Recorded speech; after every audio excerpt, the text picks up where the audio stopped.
Hey everyone, Effie here. Today I'm back with another video on how I created this card using our Sending Peonies stamp set.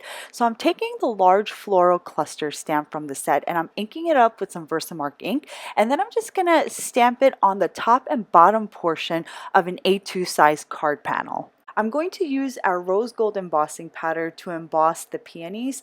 Before you stamp your cluster stamp onto your panel, you may want to use an anti-static powder tool to avoid any stray embossing powders going where you don't want it to.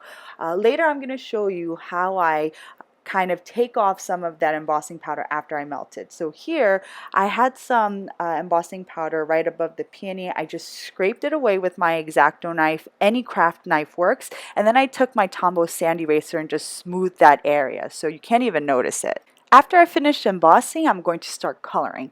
I'm starting off with a number 27 pink and a number 82 purple for my second dark layer, which I'm going to use to add shading to my peony. I color the peony in sections because I find that the zig markers blend the best when you work fairly quickly. So you don't want to lay down an entire first base color and then go back with your darker color. I find that once that first layer dries just a little bit, it's harder to blend that second color. So you can see me coloring in sections here.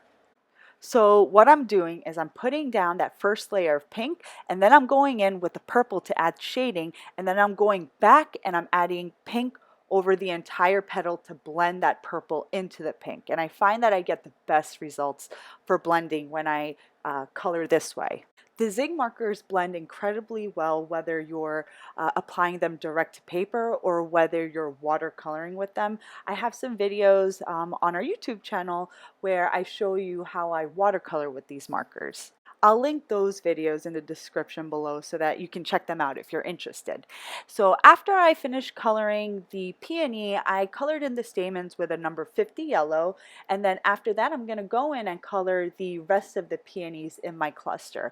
So I took a number 31 cobalt blue and a number 32 Persian blue, and I'm kind of coloring these in the same fashion that I did that pink peony. However, with these two peonies on the side, I'm coloring the dark petals, I guess, more sporadically, and it kind of adds a jewel tone effect to those peonies. So I'm just coloring in that third peony in the same fashion.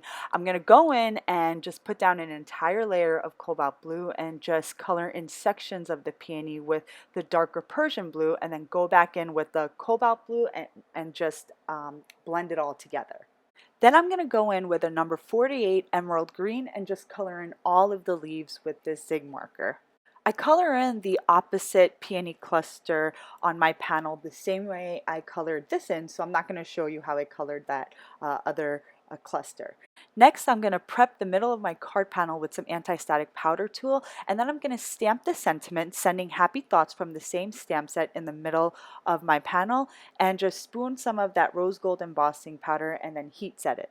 Then I'm going to trim 1/4 of an inch on each side of my panel so that it measures a total of 4 inches.